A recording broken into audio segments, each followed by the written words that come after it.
Hey, welcome back to the Guillemot Kayaks Workshop. I'm Nick Schade. So earlier today I fit the combing recess. That's the previous episode. This afternoon I'm going to start working on sanding. Previously we've pretty much been working on adding material to the boat. At this point we're going to try and take some material off. The goal of sanding is to smooth out the surface, round everything over, make it nice and smooth and fair. So to that end I'm going to be using 60 grit sandpaper on my random orbital sander.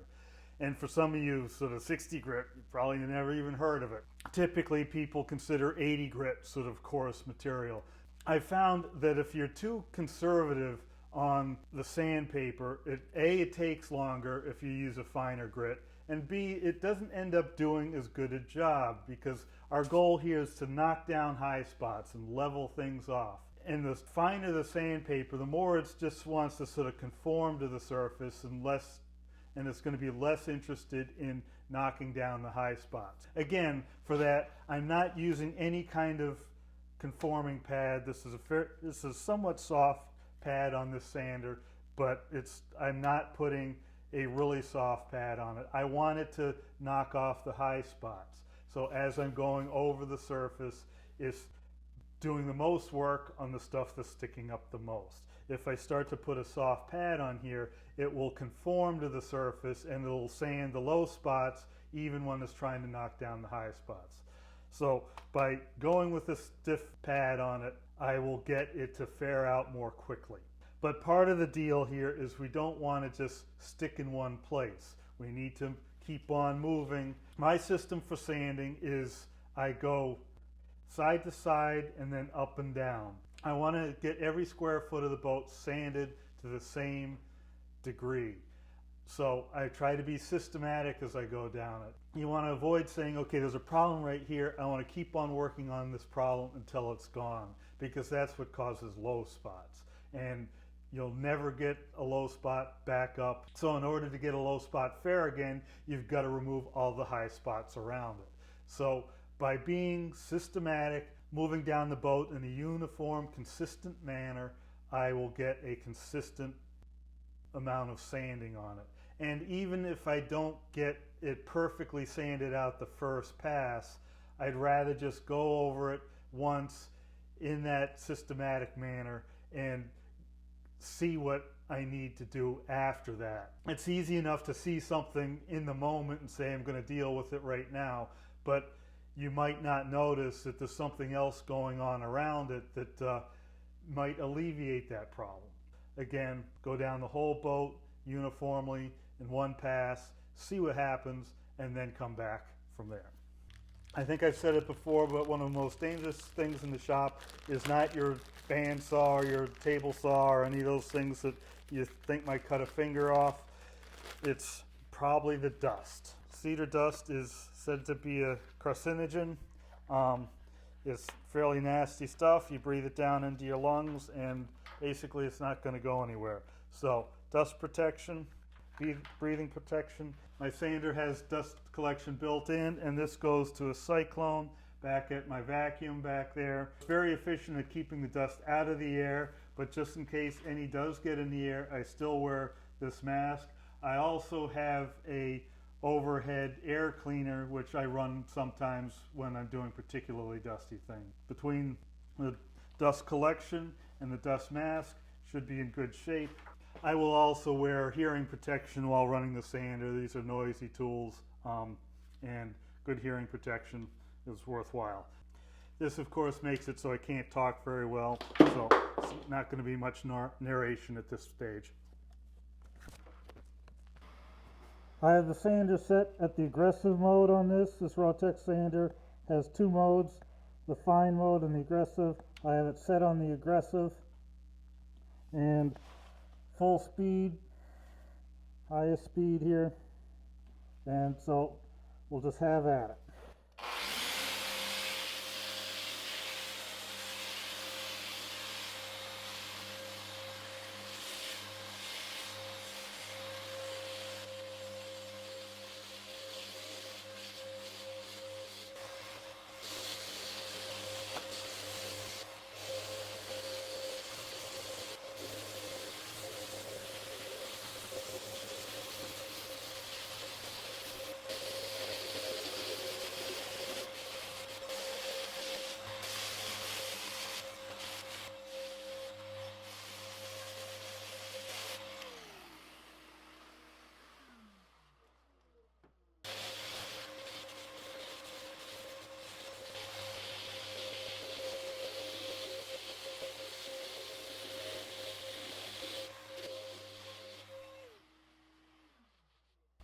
You may have noticed as I was using the sander there that I did the back deck and the side on the other side of the feature line in separate operations.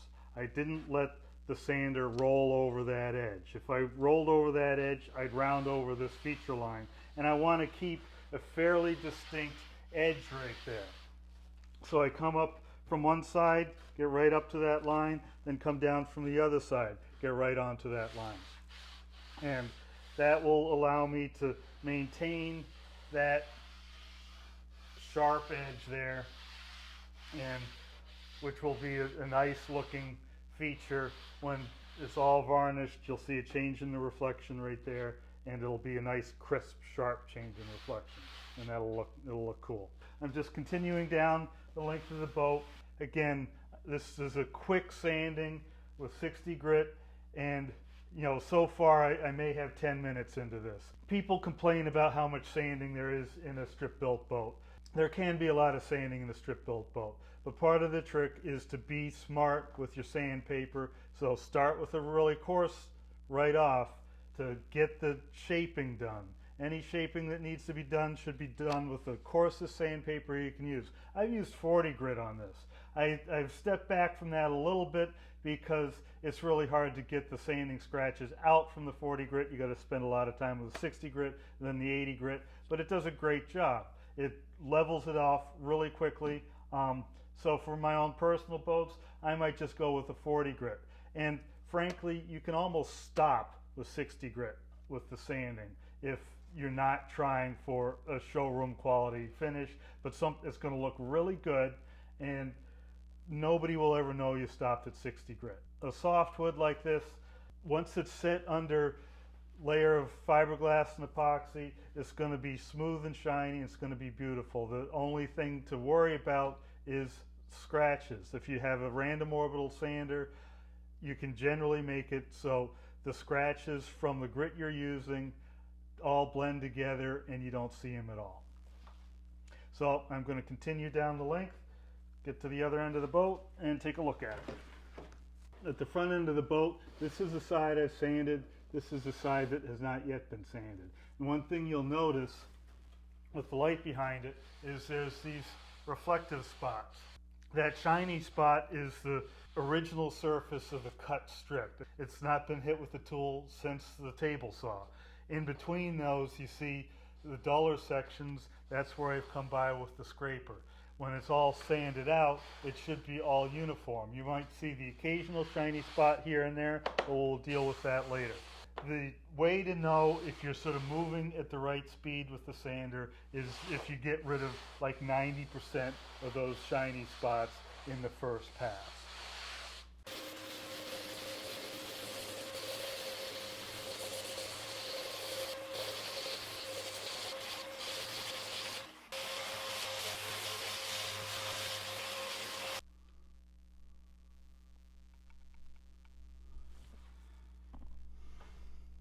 So after the first pass with 60 grit, you see there are some sanding scratches in here, but everything already looks smooth and uniform.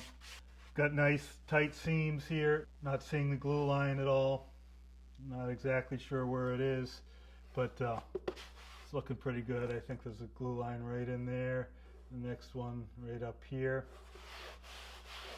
So first pass with 60 grit.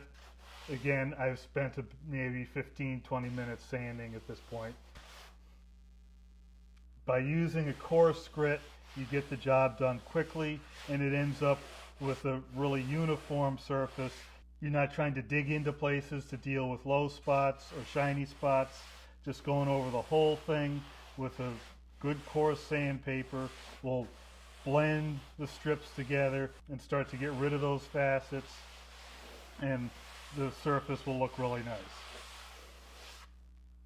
After I've gone over with the 60 grit power sander, I like to go over with a longboard. This is actually a dust collecting longboard. Hook it up to the vacuum, and it takes these rolls of self-adhesive sandpaper.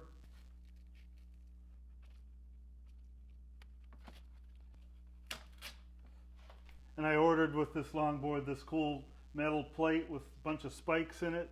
So I take this, push it up against there, and now it's perforated so the dust will get collected. What the longboard does differently from the random orbital sander is it bridges over the low spots. So random orbital sander, if you hold it in one place for long enough, it'll chew its way completely through the boat. It's really impossible to make a low spot with a longboard because I've got 14 inches here, 10 inches between my forms in this case, so it bridges over that, and in order to make it cut, I actually have to move it. Where with the random orbital sander, if I stop in one place, like I said, it'll keep on eating, and it's not doing much to fare the boat on its own. It knocks off the high spots as long as you're moving consistently. There can be ripples in this, even just caused by the sander itself. So by hitting it with the longboard, I'm only knocking off the high spots. And in that case, it does a really good job of making a really super smooth and fair surface. It takes more effort than using the power sander, but I like I like the feedback of a hand sander. I can feel what's going on and go over the whole thing. And I'm using 80 grit here because that's the coarsest self-adhesive sandpaper I can find. There's probably a source of 60 grit out there. I just haven't found it. So I'm using the 80 grit. And like I say, 60 grit would go faster and knock the high spots off faster. But this will be a first pass at getting rid of the scratches from the 60 grit.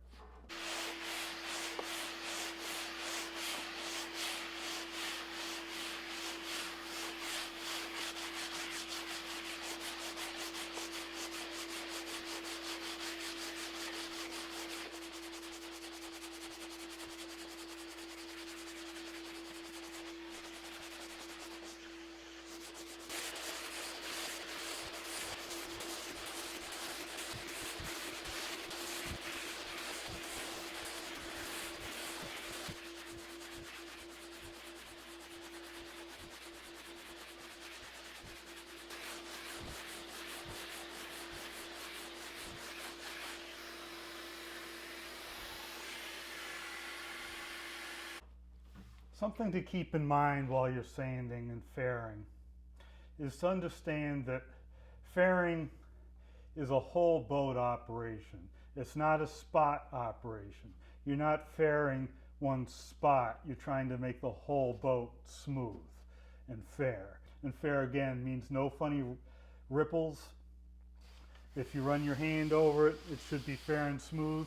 The real test for if you've done a good job fairing is when the boat's all done. For example, under a fluorescent light here, I've got a couple fluorescent tubes. If the reflection of that fluorescent tube comes out nice and straight with maybe a slight curve to it, but a nice smooth curve, and it maintains this uniform width or changes gradually, you've got a really fair boat, because it's the reflection picking up any slight imperfection. That's when it'll show. So you really won't know if it's fair until the boat is done. So at this point, you have to have some faith in your technique and in your tools. So again, we're not looking to find a spot and say, this is an unfair spot right here. What we're trying to find is getting it so it's all nice and uniform. So what I did with the longboard just on this side so far is I've gone lengthwise, trying to get any lengthwise ripples. Then I went in diagonals, continuing to work on the interface between the strips, looking to knock down high spots and make them even with the low spots. You won't be able to see anything really until you've got a shiny surface. That's not too long from now. I've got to finish sanding, do some fiberglassing, and then get a fill coat on. But by that time, it's sort of too late to get the surface of the wood fair. So again, trust in your process, and then the other thing is trust your hand. You may not see something, but your hand can often feel irregularities that your eye just won't pick up. Run your hand over the surface of the boat, feeling for weird spots or places where it feels a little bit like there's a sharper curve than other places. And your hand's really very sensitive to fine little details like that. Done about half the boat with this piece of sandpaper. I'm going to change it out.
Fairing sanding is an all boat experience, and it should be an all body experience. It's a good workout.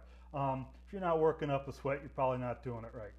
So at this point, I've done the first pass on the sanding, and I'm not saying it's fair at this point, but it's a long way towards being fair. In the next episode, I'll flip over the boat and repeat the same process, starting with scraping to get rid of the glue, and then hitting it with the power sander.